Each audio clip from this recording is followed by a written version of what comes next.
apa yang diajarkan oleh Nabi, para sahabat yang kita sebut ma'ana alaihi wa ashabi, ajaran para Nabi, ajaran Nabi Muhammad SAW dan ajaran para sahabat mengenai cara menyikapi musibah. Musibah itu apa? Sebelumnya kita bisa bahas musibah dalam bahasa Arab dari kata asaba yusibu.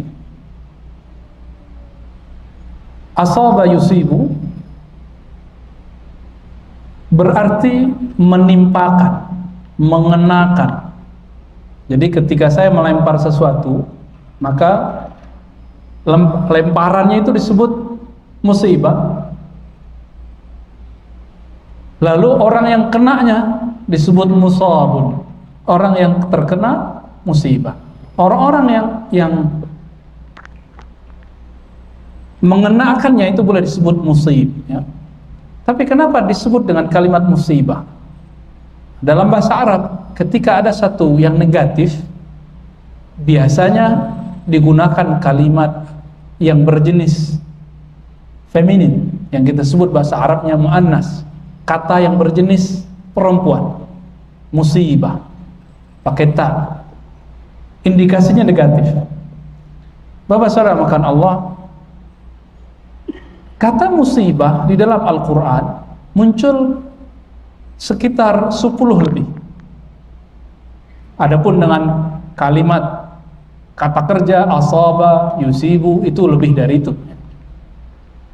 Contohnya ayat yang tadi kita baca waktu khutbah, ma asaba min musibatin illa bi'idnillah. Ayat ini paling cukup, paling sederhana untuk menjelaskan akidah Ahlus Sunnah mengenai musibah. Ma asaba min musibatin. Dalam bahasa Arab kata ma itu artinya apa saja yang menimpa. Ternyata dalam ilmu akidah yang menimpa kita itu apa saja, itu ternyata tidak hanya persoalan yang kita sebut hari ini bencana. Masih ingat hadis itu bahwa sahabat Nabi ditimpa oleh angin, lalu dia menganggap itu musibah. Ternyata apapun yang terjadi, kecil besar, itu adalah musibah bagi orang-orang yang menganggapnya buruk. Namun di tengah ayat dikatakan, wa man yu'min billah yahdi qalbah. Siapa yang iman kepada Allah, percaya kepada Allah, wa man yu'min billah yahdi qalbah, kalbunya akan menemukan jalan. Kenapa? Yahdi qalbah, Allah akan memberi hidayah jalan kepada kalbunya. Bapak saudara makan Allah, sakit, sehat itu bagi kita mungkin satu yang berbeda, tapi di sisi Allah sama.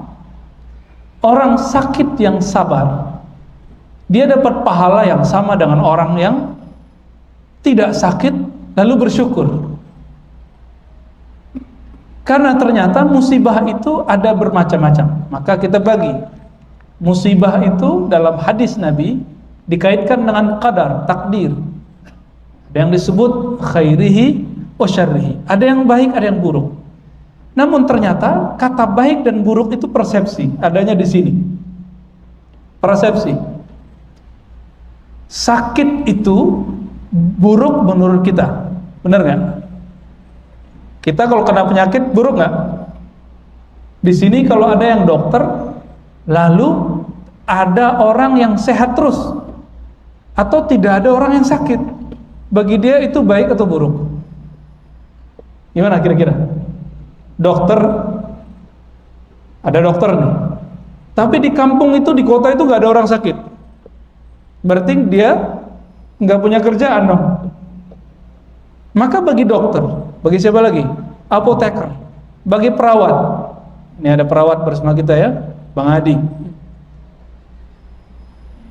Orang-orang yang bekerja dalam dunia kedokteran justru menganggap baik sesuatu yang kita buruk, menganggap buruk. Oleh karena itu Bapak saudara makan Allah, baik buruk itu persepsi. Dalam bahasa hadis qudsi disebut zan. Muncullah kalimat dalam hadis qudsi riwayat Imam Bukhari, ana inda zanni abdi. Aku berdasarkan persepsi hambaku. Aku berdasarkan persepsi hambaku. Nah, pertanyaannya sekarang, kalau kita mengalami sesuatu, apa persepsi kita? Ini contoh biar tambah gampang. Kenapa cubitan itu terasa sakit atau disenggol itu terasa menyakitkan, padahal nggak sakit-sakit amat? Kalau disenggol di pasar, di tepi jalan, gimana? Tersinggung nggak? Kita tersinggung? Kita tersinggung. Kalau disenggol di pasar, tepi jalan, kenapa kita tersinggung? Kita nggak kenal orangnya, nyenggol-nyenggol. Tapi kalau disenggol sama orang yang kita sukai, atau minimal orang yang kita kenal, dicubit sama dia, balas cubit nggak? Ada temen sekali ketemu pasti pakai jewer-jewer atau pakai mukul bahu, ya. Kemana aja kamu? Pakai pukul, plak, ya. Sakit, tapi kita nggak balas. Kenapa kita nggak balas? Karena kita kenal siapa yang mukul. Jadi Bapak saudara karena Allah, musibah itu tergantung kita kenalkah siapa yang memberinya. Kenal siapa yang memberinya, maka baik buruk akan berubah istilahnya. Ya, kalau ketemu sama dia, kalau dia nggak mukul bahu, kayaknya nggak akrab. Kan ada begitu. Allah Ta'ala saking akrabnya dengan hambanya, Allah menyebut dirinya, fa inni qarib, aku sungguh dekat. Wa nahnu aqrabu ilaihi min hablil warid, aku lebih dekat kepadanya melebihi urat nadinya. Kita punya urat nadi ada di tangan, ada di leher, bukan di leher saja.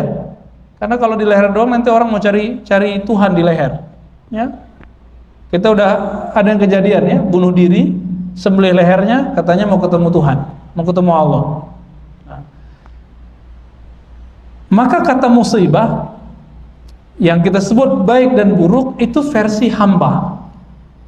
Versi hamba. Hamba yang siapa? Hamba yang tidak kenal Allah. Kalau sudah kenal Allah Ta'ala, maka orang-orang yang mengalami suatu kejadian, dia tidak akan menganggap sesuatu itu buruk. Contoh lain, dulu pernah mungkin latihan silat, latihan karate, latihan apa, disuruh oleh pelatihnya guling-guling. Menyakitkan? Menyakitkan. Saya dulu ikut salah satu bela diri. Kalau mau naik sabuk, semua anggota mukulin kita. Semua anggota mukulin kita. Memukul itu kan sesuatu yang negatif. Tetapi pada hari itu kami bangga ketika dipukul. Kami sangat senang ketika dipukul. Justru kalau nggak dapat pukulan, itu kayaknya nggak senang. Coba lihat bagaimana persepsi antara orang yang mau naik tingkat dipukul dengan orang-orang yang tiba-tiba saya dipukul, kan nggak enak. Ya?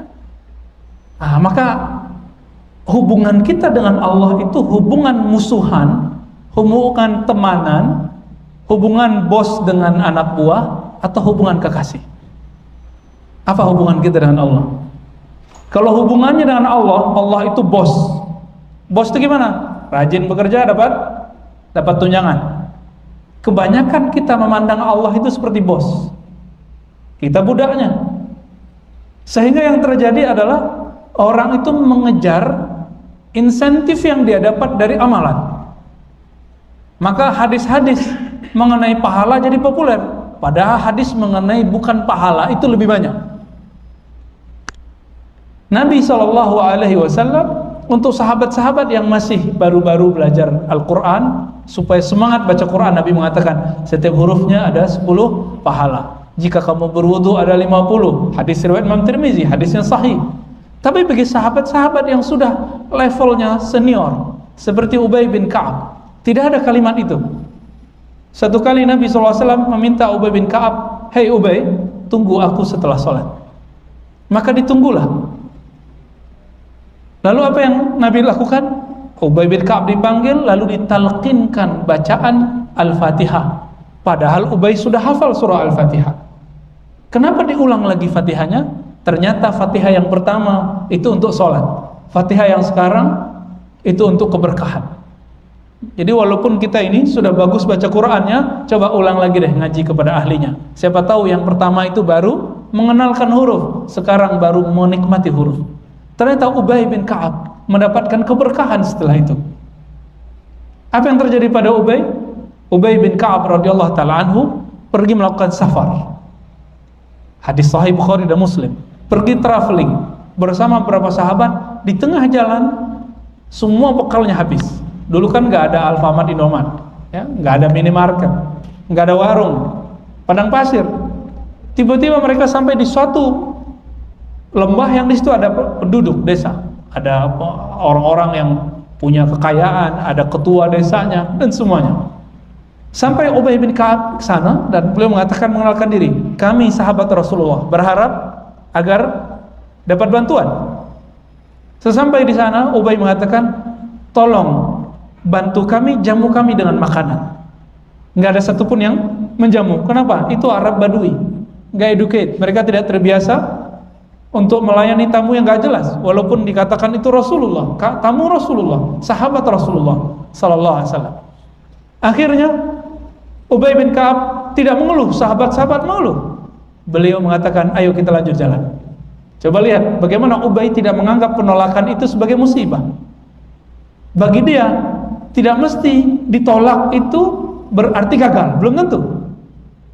Belum tentu ditolak itu gagal. Ini rumus-rumus yang saya banyak lihat. Sahabat Nabi kok pintar sekali membaca ini. Jalan terus, jalan. Belum sampai sejauh 1 mil, tiba-tiba ada dari belakang sana, dari arah desa yang ditinggalkan tadi, seseorang menunggang kuda dengan cepat dan mengatakan, "Hei sahabat Rasulullah, hal minkum min raqin," dengan teriakan yang sangat keras mengatakan, "Hei sahabat Muhammad Rasulullah, adakah kamu yang bisa meruqyah?" Ruqyah bahasa Arab artinya mantra, lapal ya, di perapalan ya, bacaan-bacaan. Kemudian semua sahabat diam kecuali Ubay bin Ka'ab. Ubay mengatakan, saya bisa. Di sini Ubay sudah mulai tersenyum. Kenapa? Ditolak pertama belum tentu gagal. Siapa tahu itu awal dari kemenangan. Lalu kemudian dia katakan, saya bisa meruqyah. Datanglah ya sebuah kesepakatan. Apa kesepakatannya? Kata Ubay, saya mau meruqyah, tapi dengan syarat. Apa syaratnya? 40 domba kasih ke kami, karena yang akan diruqyah pemimpin suku punya banyak ternak, ternaknya ribuan, 40 itu sedikit. Seandainya penduduk desa tadi itu mau menjamu, dia nggak akan tekor sampai 40.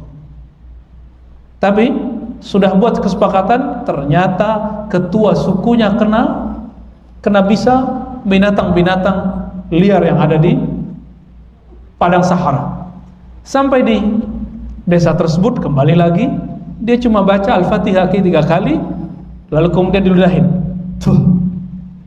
Maka ruqyah yang benar itu ada tekniknya, meniupkan atau meludahi. Bukan cuma baca-baca doang, apalagi dipukul-pukul itu nggak ada. Ya, kalau ditepuk-tepuk ada, tapping namanya.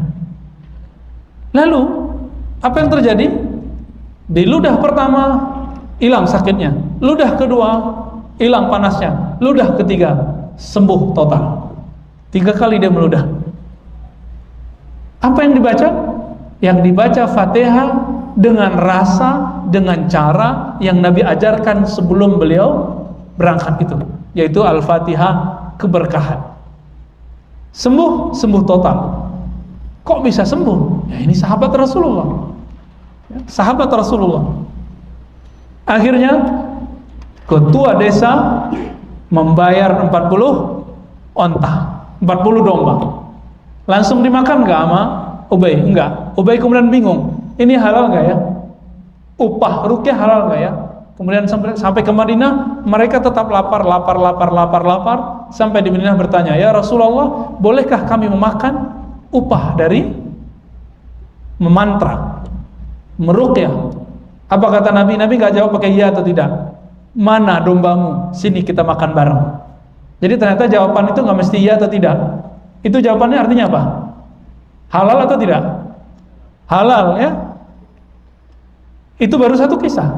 Bahwa gagal pertama itu belum tentu musibah. Siapa tahu itu adalah anugerah. Coba kalau nggak begitu, nggak akan dapat 40 domba. Oke? Itu baru satu. Dulu yang senang main ke gunung-gunung, ke bukit-bukit, kita biasanya ditakut-takutin sama orang tua-tua. Apa kata mereka?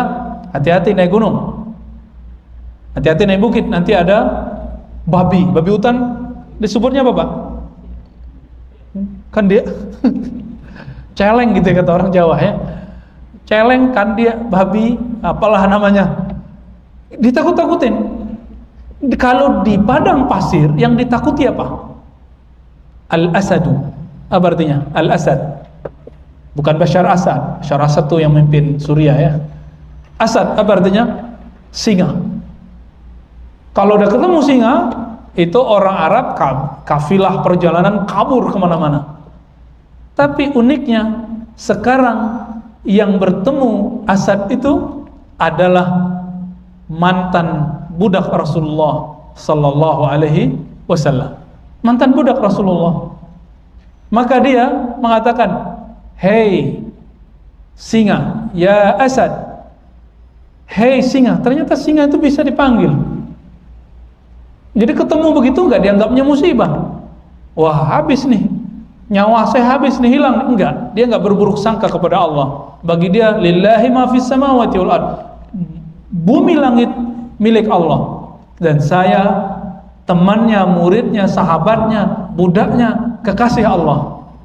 Maka dia katakan, "Hei singa, ana maula Rasulillah." Aku mantan budak Rasulullah yang mengabdi sekian tahun kepada Rasulullah. Dalluni tariq, tunjukkan aku jalan. Malah minta tunjuk jalan, Pak. Ditunjukin sampai selesai, sampai ketemu jalan besar. Jadi ternyata semua yang kita hadapi tergantung cara menghadapinya. Tergantung di sini. Panik, selesai, kelar sudah ya. Tapi kalau tenang, wa may yu'min billahi yahdi qalbah. Ini rumus dalam surat Taghabun. Siapa yang percaya kepada Allah, yakin kepada Allah, Allah akan carikan jalan keluar di kalbunya. Tapi kata kuncinya apa? Kalbu. Maka semenjak hari ini, detik ini, siang ini, coba memahami segala sesuatu di muka bumi ini dengan kalbu, supaya tidak menjadi musibah. Ya. Dulu waktu saya pernah ikut salah satu jamaah yang menginap di beberapa masjid sekian hari. Dia bercerita tentang salah satu amirnya yang keluar di wilayah Amerika sana. Tiba-tiba kapal karam di tengah laut. Apa kata amirnya? Kamu ikut saya, bismillah. Allahumma sakhir lana hadzal bahr. Doanya Nabi Musa, ya Allah tundukkan bagi kami lautan ini. Apa kata beliau? Jangan lihat kiri kanan atau ke belakang, kita jalan, bismillah. Jalan semua sampai ke pantai. Jadi ketika karam pun terjadi, pecah kapalnya, hancur kapalnya, mereka tidak pernah putus asa kepada Allah. Siapa yang percaya kepada Allah, Allah buka kalbunya. Dia punya jalan keluar yang lain. Apa bahasa orang makan Allah? Satu kali Nabi SAW kehabisan makanan dan air. Kehabisan makanan dan air. Bagi kita musibah enggak? Kisahnya dua kali. Pertama makanan habis. Lalu apa yang dilakukan Nabi? Nabi kemudian meminta kepada Allah. Lalu Nabi mendapat wahyu. Kumpulkan semua makanan yang tersisa. Akhirnya mereka mengumpulkan. Lalu Nabi doakan, ya Allah berkahi makanan ini. Semua sahabat memakan makanan yang tersisa sedikit itu, ternyata setelah semuanya kenyang masih tersisa banyak.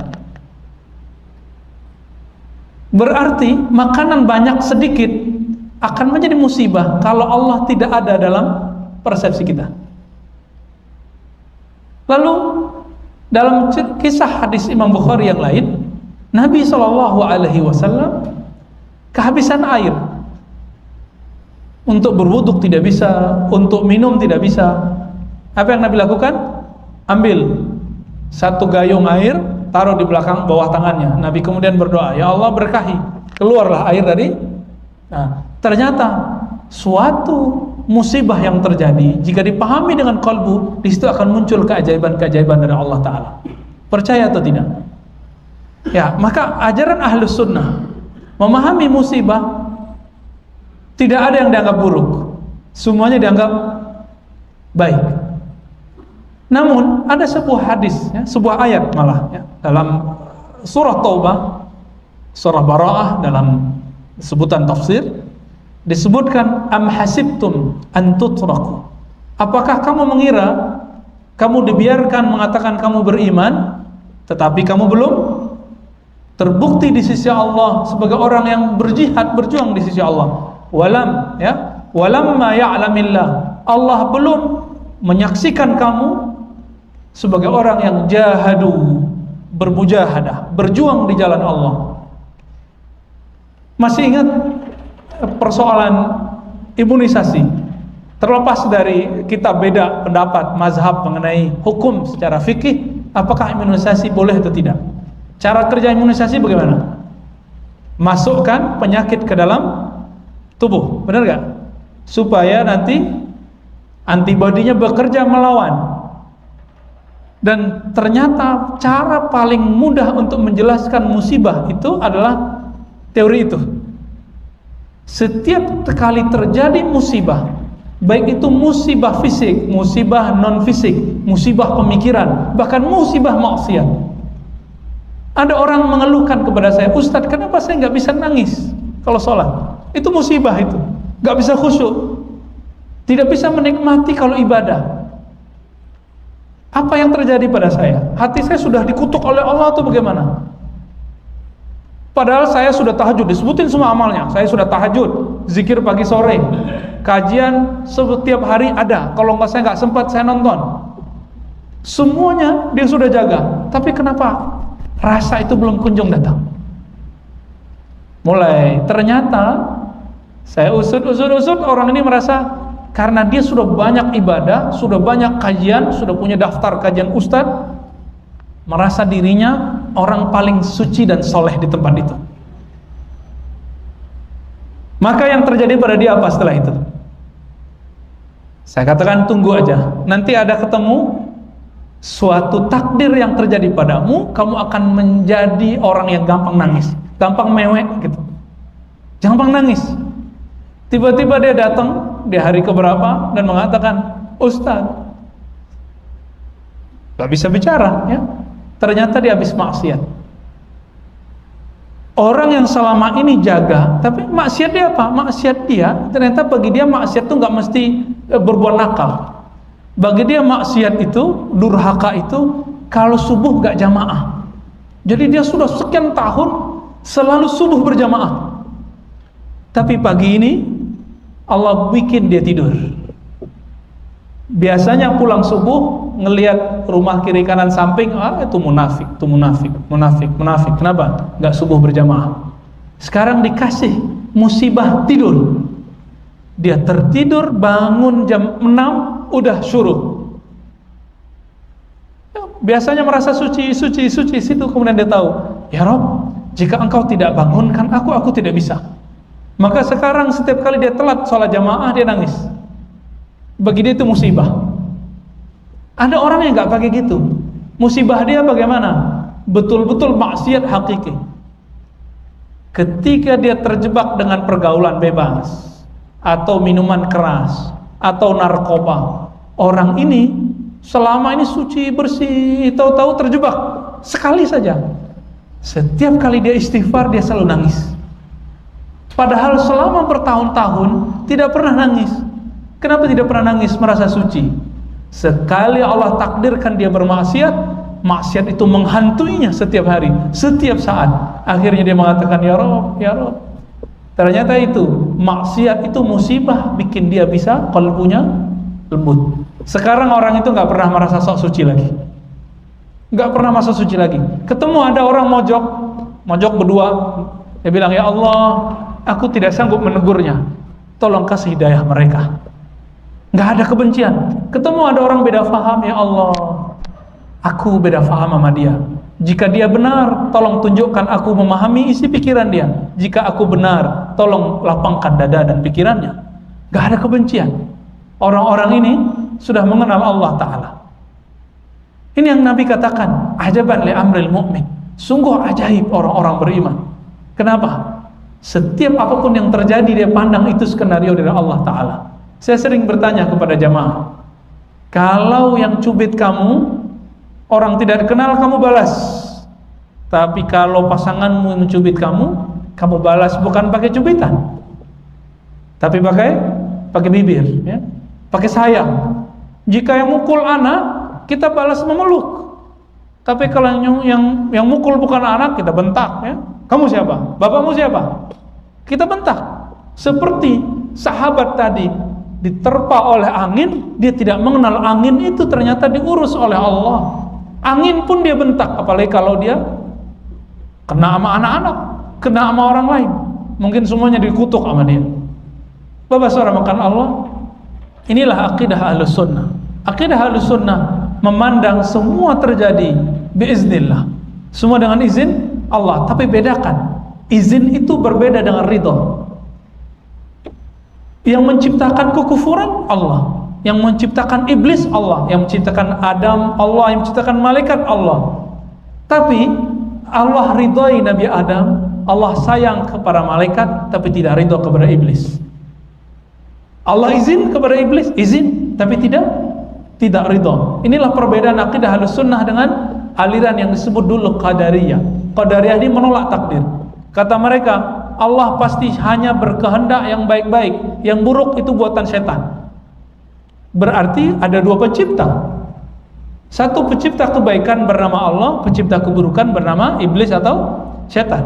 Ajaran mereka dianggap oleh para imam Ahlus Sunnah sebagai Neo-Zoroaster, Neo-Majusi. Bukan Majusi itu meyakini bahwa ada Tuhan hitam, ada Tuhan putih, Tuhan kegelapan, Tuhan cahaya. Dalam Islam tidak. Yang menciptakan kebaikan itu sama dengan yang menciptakan keburukan. Sebenarnya tidak ada kebaikan itu benar-benar baik, tidak ada keburukan itu benar-benar buruk. Bukankah ada orang yang sholat tapi Allah kutuk? Benar? Ada ayatnya? Orang sholat tapi Allah kutuk. Ada? Ayatnya apa? Fawailul lil musallin, celaka bagi orang yang sholat. Berarti tidak semua orang yang taat itu diridhai. Tidak semua orang yang bermaksiat itu langsung dikutuk oleh Allah. Siapa tahu maksiat dia menjadi sebab dia paling taat. Siapa tahu orang yang taat itu awal dari maksiatnya. Maka dalam kajian-kajian kita menyebut musibah itu ada yang bersifat materi. Ini yang disebut dalam Al-Quran, walanabluwannakum, disebut dia bala. Apa saja? Khauf, ya, rasa takut psikis. Apalagi walanabluwannakum bisyai'im minal khaufi. Terus wal ju' itu ekonomi, perut lapar. Khauf tadi psikis, politik, masuk khauf, politik, ekonomi, apalagi yang ketiga, naqsin, kurang harta. Yang keempat wal anfus, kekurangan jiwa, maksudnya ada orang yang meninggal. Ini disebut bala. Bala itu sesuatu yang menimpa dan pasti kesannya negatif secara zahir. Tapi pernahkah kita dapat teman, saudara, mulai sholat pas emaknya mati? Ada yang dapat teman begitu? Saya punya teman begitu. Ustaz, saya dulu nggak sholat, tapi pas mak saya sekarat, mak saya bilang, enak kamu sholat, makmu mau mati, bahagiakan makmu dengan sholat. Sampai sekarang dia nggak pernah tinggal sholat. Apa kata dia? Aku ingin bahagiakan makku. Ternyata meninggalnya maknya awal dari dia taat kepada Allah Ta'ala. Musibah itu bala, tapi ternyata itu batu loncatan dia menjadi baik. Pensiun itu musibah nggak? Bagi orang yang lagi butuh duit, musibah. Tapi bagi sebagian orang pensiun itu awal dari memasuki makom yang disebut tajrid. Apa arti tajrid? Bisa fokus bersama Allah, nggak perlu riwa-riwi lagi, ya. Bisa orang biasanya waktu duha sibuk di kantor, dia sibuk bersama Allah sholat duha. Jadi jangan-jangan kita kadang-kadang ada jobless dalam bulan-bulan tertentu, hari tertentu, itu anugerah dari Allah Ta'ala. Bapak saudara makan Allah. Maka ketika ini terjadi, bala ini terjadi, jangan selalu dipahami negatif. Lalu ada jenis kedua. Apa jenis kedua? Kalau di surat Al-Mulk apa? Tabarakalladzi biyadihil mulk wa huwa ala kulli syai'in qadir. Terus dialah, ya. Terus kalau puji bagi Allah, siapa dia? Khalaqal mauta wal hayata liyabluwakum. Liyabluwakum, untuk apa? Siapa yang ahsanu amal? Ternyata hidup mati. Orang mau mati biasanya sakit, tabrakan atau apa. Berarti itu proses semua itu. Orang hidup ada yang makan, minum, lapar. Maka semua yang disebutkan dalam surah Al-Baqarah yang 4 itu maknanya terkandung dalam ayat ini, surah Al-Mulk. Segala puji milik Allah yang menciptakan hidup dan mati. Untuk apa? Liyabluwakum. Ternyata hidup itu sendiri disebut bala. Maka kata bala tidak boleh selalu dikatakan negatif. Yablu, ya. Ternyata bisa diartikan menempa. Yablu itu bisa diartikan untuk menempa kamu. Jadi bala itu bisa arti tempaan. Coba lihat, harga-harga pisau yang paling mahal itu yang tempaannya lama atau yang tempaannya sebentar? Tempaannya lama. Yang kualitasnya bagus, yang lama itu. Yang lama itu, yang paling banyak. Coba lihat sekarang, teman-teman kita yang sukses itu adalah orang-orang yang kena tempaan waktu bekerja atau waktu dia sekolah, itu lebih banyak daripada yang senang-senang hidupnya waktu dia masih muda. Ternyata benar kata Nabi SAW menyebut hadis ini, ajaban li amril mu'min, sesuai dengan surah Al-Mulk. Sungguh hebat orang beriman. Semua apa yang ada pada dia itu untuk menaikkan imannya. Wa may yu'min billahi yahdi qalbah. Ayyukum ahsanu amala. Ya, disambungin ayatnya semua, ternyata ketemu. Mana di antara kamu yang the best, yang terbaik? Ahsanu amala. Dan amal itu terbagi dua. Ada amal zahir, ada amal batin. Ketika terjebak maksiat itu musibah.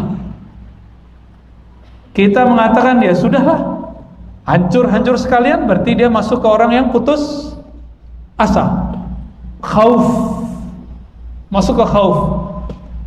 Atau sebaliknya, orang yang mendapatkan ketaatan itu juga musibah.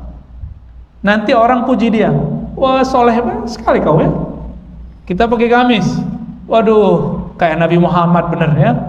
Atau misalnya kita pakai kopiah, waduh udah jadi kiai dah ya. Senang dengan pujian, itu sudah dapat musibah. Atau saya punya pemahaman, saya ikut satu kelompok, pemahaman saya anggap paling benar, itu musibah pemikiran. Betul banyak orang hari ini yang mendapatkan suatu pemahaman, tapi pemahamannya bukan anugerah, tapi musibah. Tapi ternyata orang-orang yang sekarang dapat musibah pemikiran, jika dia berhasil melewati itu, nanti dia jadi orang yang matang. Sadar atau tidak, ajaran apa, aliran apa yang kita ikuti, itu musibah semua. Sampai ketemu nanti mana yang menenangkan kalbu. Saya dulu pernah ikut bermacam aliran-aliran, ya, mulai dari yang ekstremis sampai kepada yang liberal. Tapi yang liberal paling sebentar, ya, cuma 3 bulan lah, paling sebentar alhamdulillah. Tapi kalau yang ekstremis sampai 3 tahun. Kita ikut kajian tafsir aja, nggak mau sholat di masjid. Kenapa? Imam masjid nggak ikut kajian sama kita. Pernah ada aliran itu, saya nggak usah sebut nama alirannya. Aliran ini terlarang di Indonesia. Ada kajian begitu. Ini mereka masuk ke kampus-kampus buat halaqah tafsir. Hati-hati kalau teman kita punya halaqah tafsir, jangan-jangan itu. Saya isi sebuah kajian training dulu di salah satu kota di Sumatera, ya, saya nggak usah sebut kotanya. Oh, itu bagus sekali, ya. Dia nggak mau panggil saya Ustaz. Pak, Anda itu salah. Oh, salah terus dia. Kenapa? Di dalam Al-Quran ayat sekian nomor sekian, surat sekian nomor sekian. Saya tanya, coba sebutin ayatnya. Oh, saya nggak hafal ayatnya, saya hafal nomornya. Nah, maka ciri-ciri kelompok ini adalah karena saya pernah seperti dia menghafalkan nomor surat plus nomor ayat. Ini ciri-cirinya, Pak. Cek nanti ya. Kalau ketemu kelompok begini, pastikan ini kelompok terlarang. Ya. Main salah-salahin aja. Ternyata ayat yang dia baca itu bukan ayatnya, tapi terjemahannya. Terjemahan Kementerian Agama. Kementerian Agama nggak salah menerjemahkan, tapi dia salah memahaminya. Oh, itu banyak ya, banyak hal. Sampai kami dulu tidak mau makan sembelihan ibu sendiri. Jadi mak saya, kita punya ayam potong di belakang rumah, itu dipotong. Saya tanya, siapa yang motong nih? Kata ibu saya yang motong. Nggak jadi makan. Kenapa? Mak saya waktu itu belum pakai jilbab. Ya, mak saya dulu ngapain? Beliau perias. Wah, dulu bagi saya perias tabarruj jahiliyah, haram. Dikasih duit saya tolak, saya lempar depan semua santri. Nah, balikin. Bayangkan bagaimana hebatnya pemahaman menimpa saya waktu itu. Musibah enggak? Musibah bagi orang tua, musibah bagi orang sekitar. Saya merasa dapat nikmat, tapi ternyata itu musibah. Cuma itu menempa pikiran. Lewat masa itu, lepas dari situ kayaknya pikiran saya bisa ditempa sesuatu dan itu menjadi kuat. Sekarang kalau ada yang ketemu begitu, langsung bisa kita benerin cara berpikirnya. Mereka masuk ke anak-anak muda dengan cuci otak, kita bisa cuci otak dia kembali. Teknik itu saya dapat dari mereka. Nah, bahwasanya karena Allah, maka musibah itu juga ada bersifat pemikiran, bersifat ajaran. Kenapa Allah semua ciptakan itu? Jawabannya sederhana. 2. Pertama surat At-Taubah tadi, supaya Allah menyaksikan siapa di antara kamu yang betul-betul bermujahadah, berjihad, yang betul-betul berkorban. Dan yang kedua, siapa di antara kamu yang ahsanu amala, yang the best, yang bisa melewati masa itu semua. Maka jika ada kita mengalami masalah hari ini, esok, atau nanti, katakanlah nanti, ya Allah, pasti Engkau menginginkan sesuatu. Pasti Engkau menginginkan sesuatu yang baik. Maka Nabi SAW selalu berdoa setiap selesai sholatnya. Diajarkan ke sahabat Abu Darda, a'inni ala dzikrik wa syukrika wa husni ibadatik. Ya Allah, bantu aku, ilhamkan aku untuk bisa bagus-bagus berzikir kepadamu, bersyukur kepadamu, menyempurnakan ibadahku kepadamu. Jadi ternyata ibadahnya orang-orang yang dapat musibah adalah bersabar. Sabar itu di kolbu atau di baju? Atau di tulisan? Ya udah, saya sabar, tulis. Itu sabar atau tulisan sabar? Ya udah, saya ngomong saya sabar, tapi sampai kepala aja dibentur-benturin. Itu sabar gak? Enggak. Orang sabar, kata Imam Zunnun al-Misri, ulama salafus saleh, as-sabru adamus syakwa. Orang sabar itu ciri-cirinya satu aja paling gampang, nggak suka ngeluh. Ngeluh nggak? Masih mengeluh? Belum disebut sabirin. Mengeluhkan apa saja? Mengeluhkan kerjaan, mengeluhkan pasangan, mengeluhkan anak, mengeluhkan tunjangan, mengeluhkan apa saja. Bahkan mengeluhkan masjid, semua dikeluhkan ya. Tadi saya mengeluh juga ya, jadi imam kok panas sekali ya. Ternyata saya ingat yang paling banyak pahalanya kan imam. Wah, terhibur lagi dah ya. Jadi yang panas-panas itu paling banyak pahalanya. Yang sejuk di sini tapi pahalanya kurang, Pak ya. Alhamdulillahirabbil alamin. Bapak saudara makan Allah. Jadi kalau ada teman kita beda faham sama kita sekarang, bagi dia kita dapat musibah pemikiran, bagi kita dia dapat musibah pemikiran. Semoga nanti Allah pertemukan. Amin ya. Innamal mu'minuna ikhwah, kita bersaudara semua. Jadi mohon perbaiki persepsinya. Semoga semua yang terjadi menjadi awal dari ridha kepada Allah. Jadi puncaknya adalah ridha. Puncaknya semuanya adalah ridha. Amalkan zikir ini. Raditu billahi robba. Ridha. Ridha itu nerima. Menerima apa saja.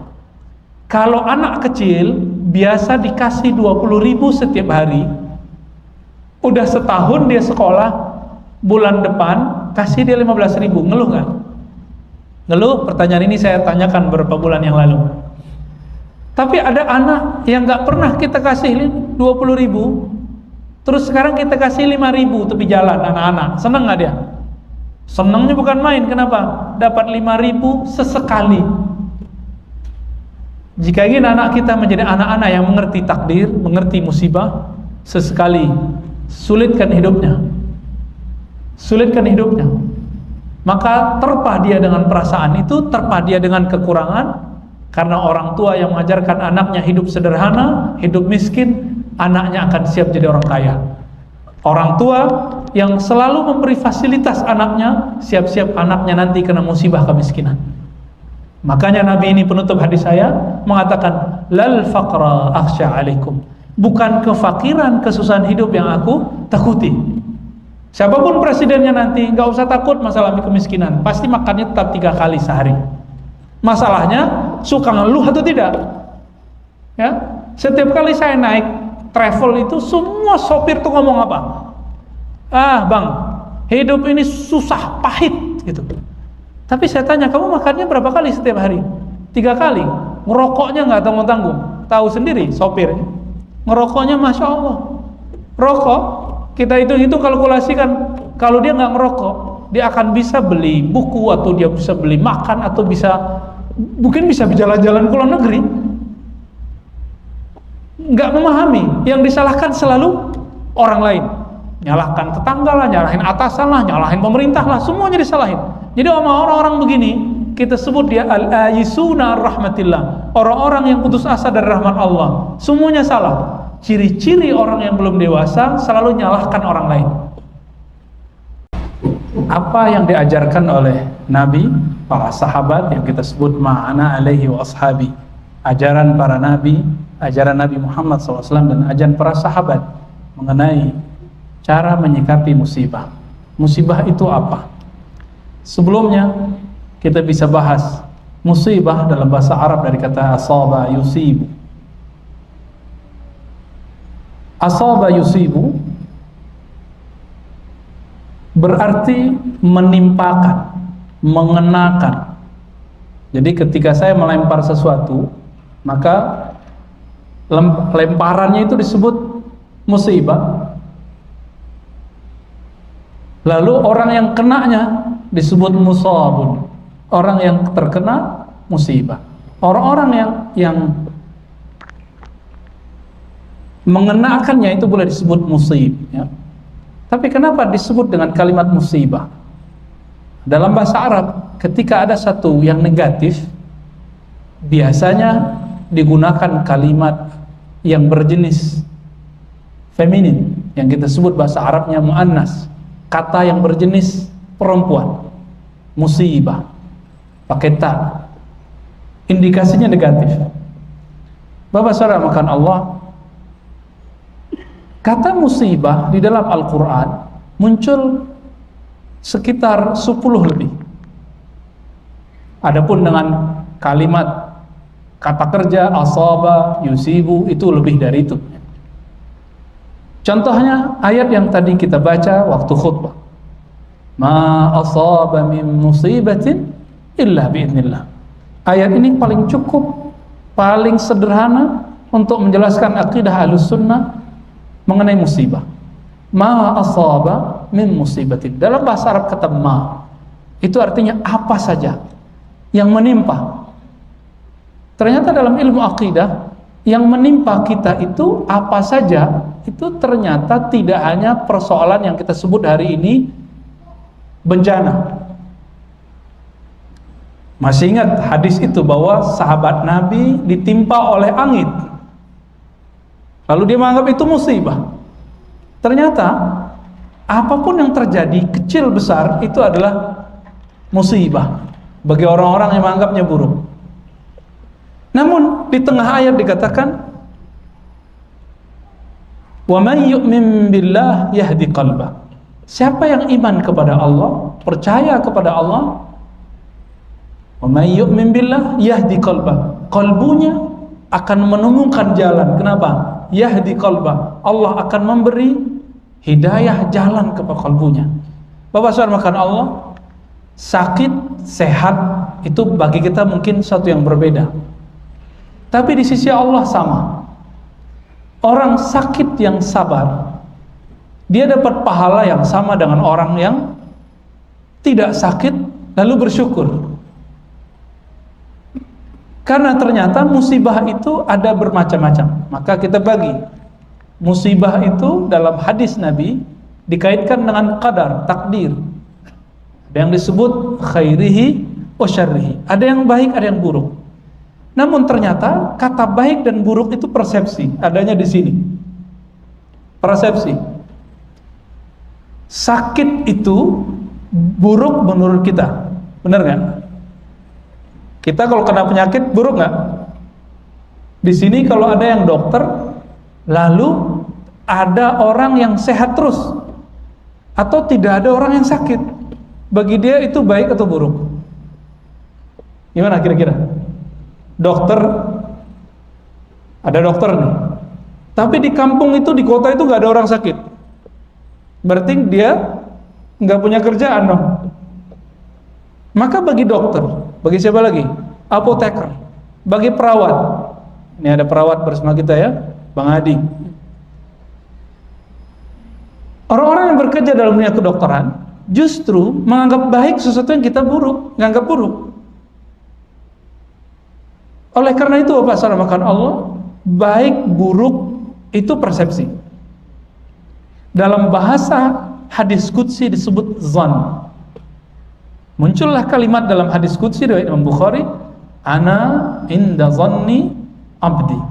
Aku berdasarkan persepsi hambaku.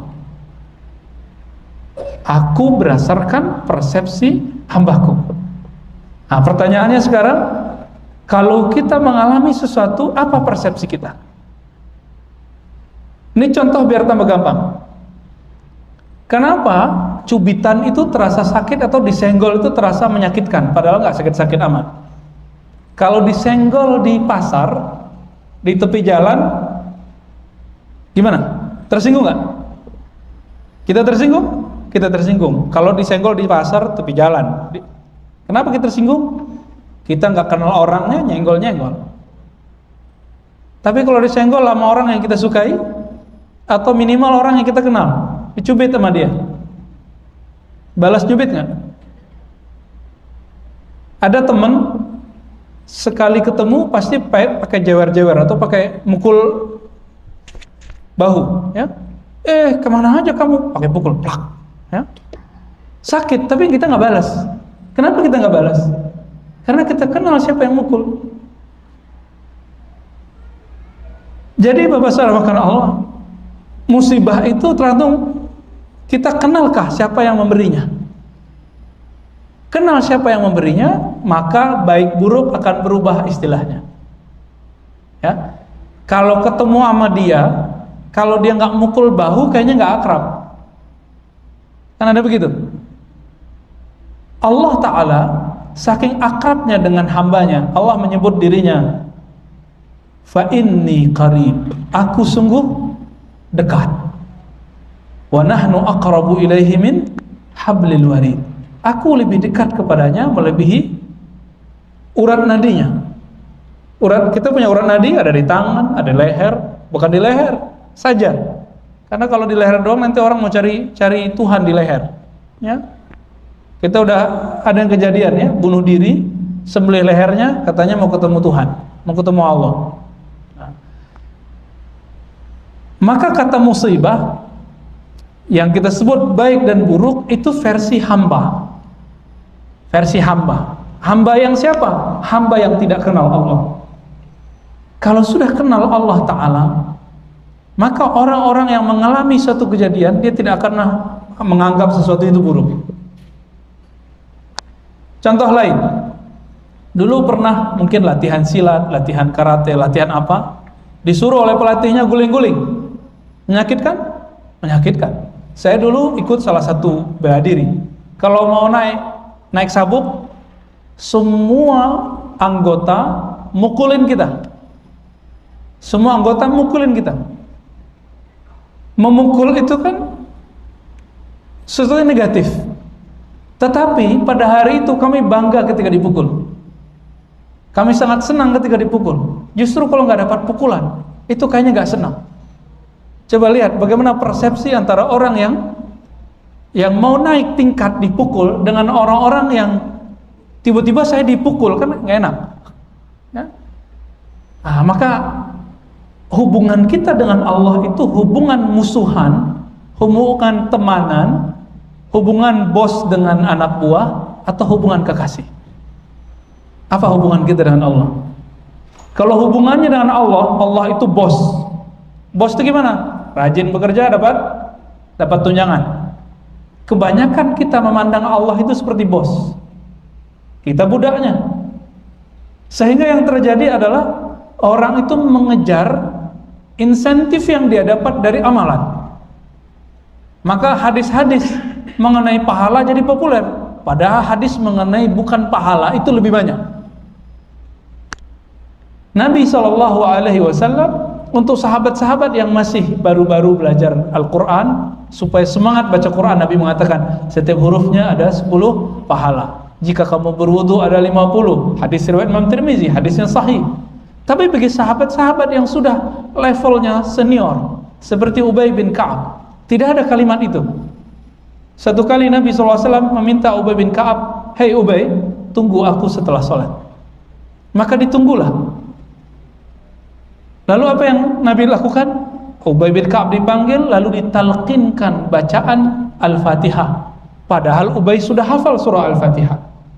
Kenapa diulang lagi Fatihahnya? Ternyata Fatihah yang pertama itu untuk sholat. Fatihah yang sekarang itu untuk keberkahan. Jadi walaupun kita ini sudah bagus baca Qur'annya, coba ulang lagi deh ngaji kepada ahlinya. Siapa tahu yang pertama itu baru mengenalkan huruf, sekarang baru menikmati huruf.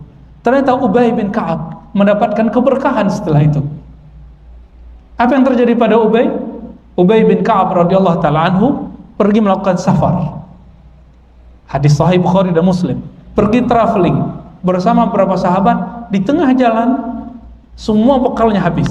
Dulu kan nggak ada Alfamart, Indomart, ya, nggak ada minimarket, nggak ada warung, padang pasir. Tiba-tiba mereka sampai di suatu lembah yang di situ ada penduduk desa, ada orang-orang yang punya kekayaan, ada ketua desanya dan semuanya. Sampai Ubay bin Ka'ab ke sana dan beliau mengatakan, mengenalkan diri, kami sahabat Rasulullah, berharap agar dapat bantuan. Sesampai di sana Ubay mengatakan, tolong bantu kami, jamu kami dengan makanan. Nggak ada satupun yang menjamu. Kenapa? Itu Arab Badui, nggak educate, mereka tidak terbiasa untuk melayani tamu yang nggak jelas. Walaupun dikatakan itu Rasulullah, tamu Rasulullah, sahabat Rasulullah Sallallahu Alaihi Wasallam. Akhirnya Ubay bin Ka'ab tidak mengeluh, sahabat-sahabat mengeluh. Beliau mengatakan, ayo kita lanjut jalan.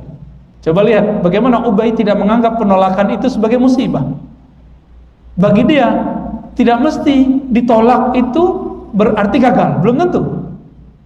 Belum tentu ditolak itu gagal. Ini rumus-rumus yang saya banyak lihat. Sahabat Nabi kok pintar sekali membaca ini. Jalan terus, jalan. Belum sampai sejauh 1 mil, tiba-tiba ada dari belakang sana, dari arah desa yang ditinggalkan tadi, seseorang menunggang kuda dengan cepat dan mengatakan, "Hei sahabat Rasulullah, hal minkum min raqin," dengan teriakan yang sangat keras, mengatakan, "Hei sahabat Muhammad Rasulullah, adakah kamu yang bisa meruqyah?" Ruqyah bahasa Arab artinya mantra, lapal, ya, di perapalan, ya, bacaan-bacaan.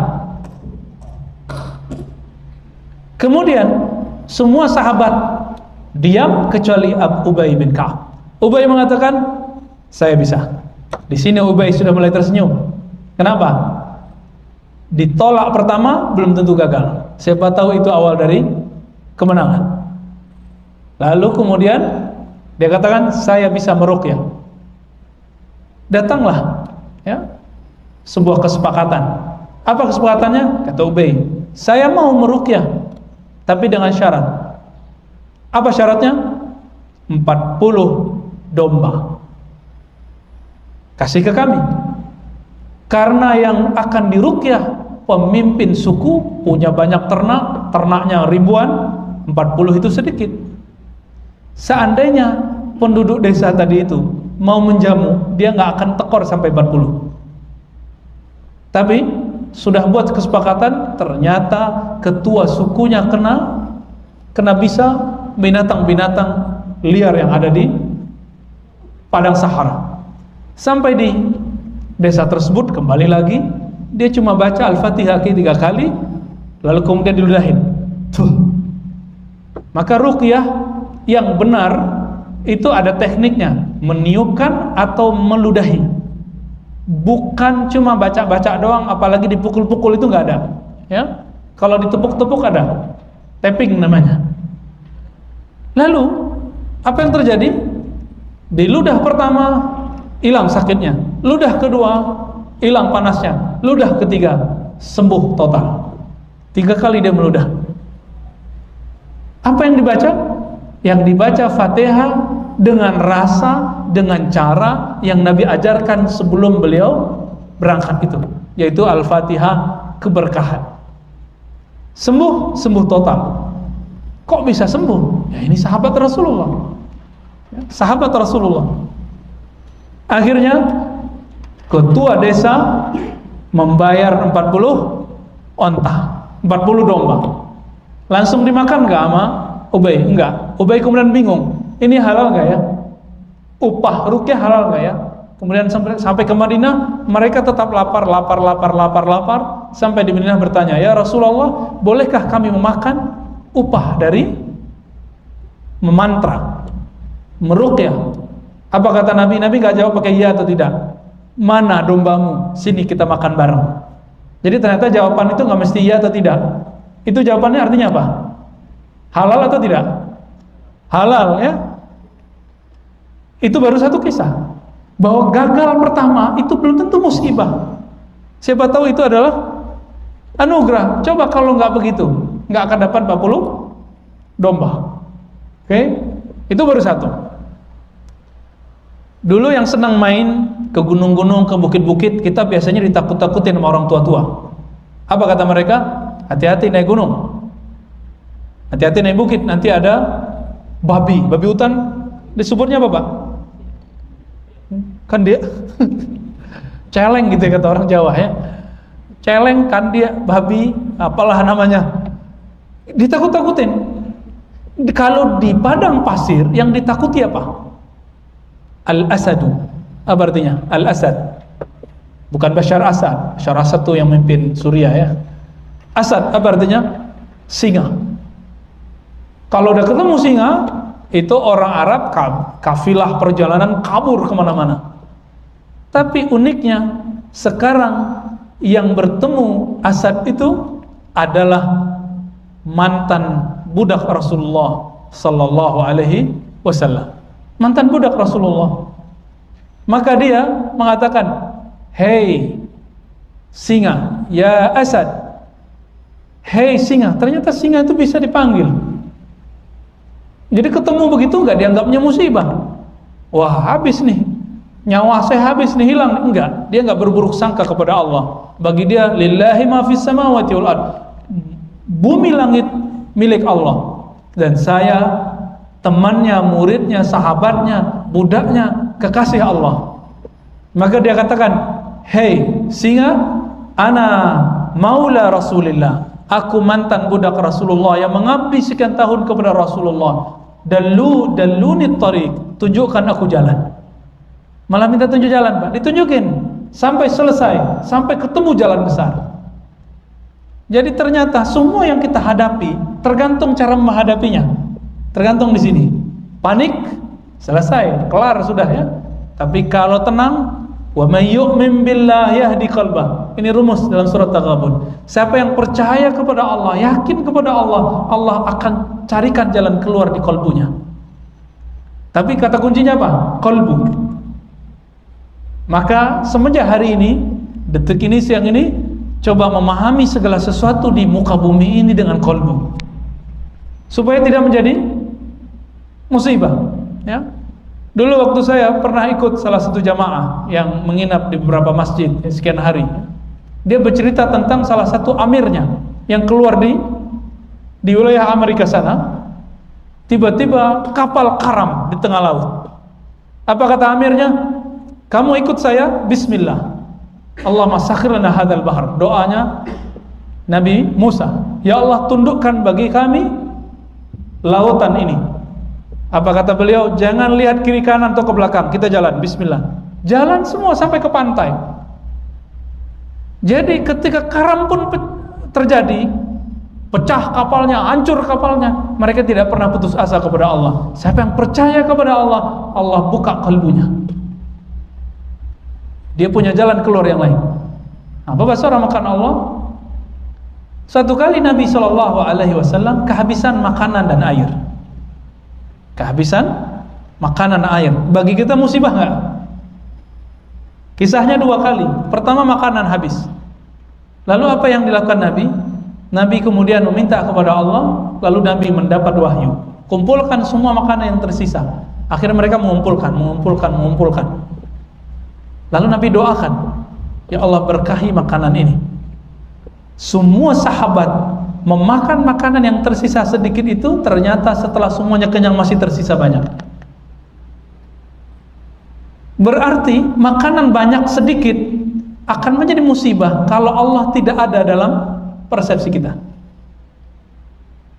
Lalu dalam kisah hadis Imam Bukhari yang lain, Nabi SAW kehabisan air. Untuk berwuduk tidak bisa, untuk minum tidak bisa. Apa yang Nabi lakukan? Ambil satu gayung air, taruh di belakang bawah tangannya. Nabi kemudian berdoa, ya Allah berkahi. Keluarlah air dari.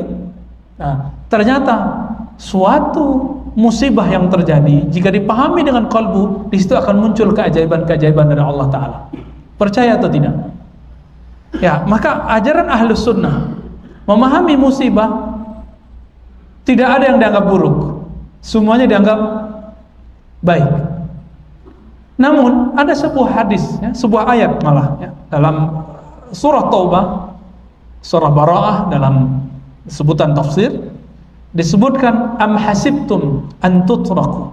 Apakah kamu mengira kamu dibiarkan mengatakan kamu beriman tetapi kamu belum terbukti di sisi Allah sebagai orang yang berjihad, berjuang di sisi Allah. Walamma ya'lamillah, Allah belum menyaksikan kamu sebagai orang yang jahadu, bermujahadah, berjuang di jalan Allah. Masih ingat persoalan imunisasi? Terlepas dari kita beda pendapat mazhab mengenai hukum secara fikih, apakah imunisasi boleh atau tidak? Cara kerja imunisasi bagaimana? Masukkan penyakit ke dalam tubuh, benar gak? Supaya nanti antibodinya bekerja melawan. Dan ternyata cara paling mudah untuk menjelaskan musibah itu adalah teori itu. Setiap kali terjadi musibah, baik itu musibah fisik, musibah non fisik, musibah pemikiran, bahkan musibah maksiat. Ada orang mengeluhkan kepada saya, Ustadz, kenapa saya nggak bisa nangis kalau sholat?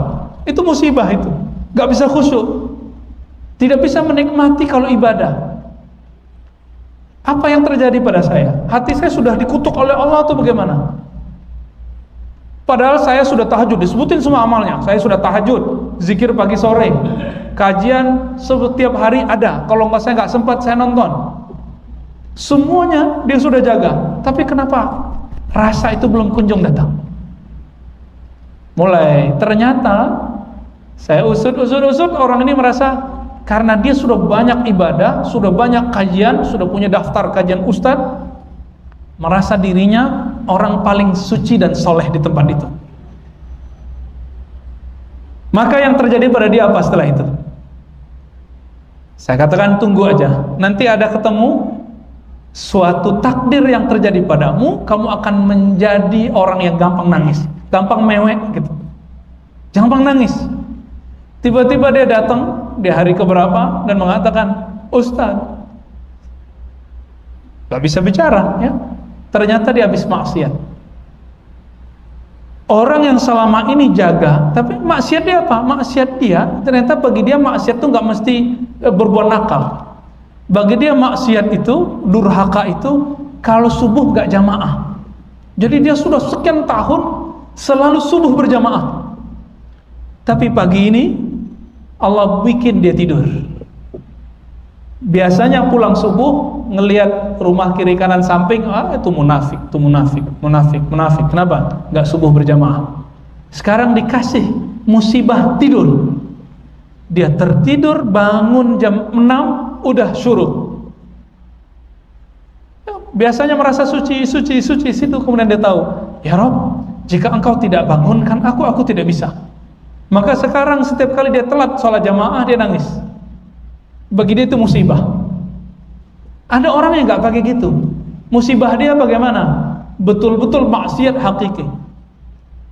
Ketika dia terjebak dengan pergaulan bebas, atau minuman keras, atau narkoba, orang ini selama ini suci, bersih, tahu-tahu terjebak sekali saja. Setiap kali dia istighfar, dia selalu nangis. Padahal selama bertahun-tahun tidak pernah nangis. Kenapa tidak pernah nangis? Merasa suci. Sekali Allah takdirkan dia bermaksiat, maksiat itu menghantuinya setiap hari, setiap saat. Akhirnya dia mengatakan, ya Rob, ya Rob. Ternyata itu maksiat itu musibah, bikin dia bisa kalbunya lembut. Sekarang orang itu nggak pernah merasa sok suci lagi, nggak pernah merasa suci lagi. Ketemu ada orang mojok berdua, dia bilang, ya Allah, aku tidak sanggup menegurnya, tolong kasih hidayah mereka. Nggak ada kebencian. Ketemu ada orang beda faham, ya Allah, aku beda faham sama dia. Jika dia benar, tolong tunjukkan aku memahami isi pikiran dia. Jika aku benar, tolong lapangkan dada dan pikirannya. Gak ada kebencian. Orang-orang ini sudah mengenal Allah Ta'ala. Ini yang Nabi katakan, ajaban li amril mu'min. Sungguh ajaib orang-orang beriman. Kenapa? Setiap apapun yang terjadi, dia pandang itu skenario dari Allah Ta'ala. Saya sering bertanya kepada jamaah, kalau yang cubit kamu, orang tidak kenal, kamu balas. Tapi kalau pasanganmu mencubit kamu balas bukan pakai cubitan, tapi pakai bibir, ya, pakai sayang. Jika yang mukul anak, kita balas memeluk. Tapi kalau yang mukul bukan anak, kita bentak, ya. Kamu siapa? Bapakmu siapa? Kita bentak. Seperti sahabat tadi diterpa oleh angin, dia tidak mengenal angin itu ternyata diurus oleh Allah. Angin pun dia bentak, apalagi kalau dia kena sama anak-anak, kena sama orang lain, mungkin semuanya dikutuk sama dia. Bapak saudara makan Allah, inilah akidah Ahlus Sunnah. Akidah Ahlus Sunnah memandang semua terjadi biiznillah, semua dengan izin Allah. Tapi bedakan, izin itu berbeda dengan ridho. Yang menciptakan kekufuran Allah, yang menciptakan iblis Allah, yang menciptakan Adam Allah, yang menciptakan malaikat Allah. Tapi Allah ridhoi Nabi Adam, Allah sayang kepada malaikat, tapi tidak ridho kepada iblis. Allah izin kepada iblis, izin, tapi tidak ridho. Inilah perbedaan akidah Ahlus Sunnah dengan aliran yang disebut dulu Qadariyah. Qadariyah ini menolak takdir. Kata mereka, Allah pasti hanya berkehendak yang baik-baik, yang buruk itu buatan setan. Berarti ada dua pencipta. Satu pencipta kebaikan bernama Allah, pencipta keburukan bernama iblis atau setan. Ajaran mereka dianggap oleh para imam Ahlus Sunnah sebagai Neo-Zoroaster, Neo-Majusi. Bukan Majusi itu meyakini bahwa ada Tuhan hitam, ada Tuhan putih, Tuhan kegelapan, Tuhan cahaya. Dalam Islam tidak. Yang menciptakan kebaikan itu sama dengan yang menciptakan keburukan. Sebenarnya tidak ada kebaikan itu benar-benar baik, tidak ada keburukan itu benar-benar buruk. Bukankah ada orang yang sholat tapi Allah kutuk? Benar? Ada ayatnya? Orang sholat tapi Allah kutuk? Ada? Ayatnya apa? Fawailul lil musallin, celaka bagi orang yang sholat. Berarti tidak semua orang yang taat itu diridhai. Tidak semua orang yang bermaksiat itu langsung dikutuk oleh Allah. Siapa tahu maksiat dia menjadi sebab dia paling taat. Siapa tahu orang yang taat itu awal dari maksiatnya. Maka dalam kajian-kajian kita menyebut musibah itu ada yang bersifat materi. Ini yang disebut dalam Al-Quran, walanabluwannakum, disebut dia bala. Apa saja? Khauf, ya, rasa takut psikis. Apalagi? Walanabluwannakum bisyai'im minal khaufi. Terus wal ju' itu ekonomi, perut lapar. Khauf tadi psikis, politik, masuk khauf, politik, ekonomi, apalagi yang ketiga? Naqsin, kurang harta. Yang keempat wal anfus,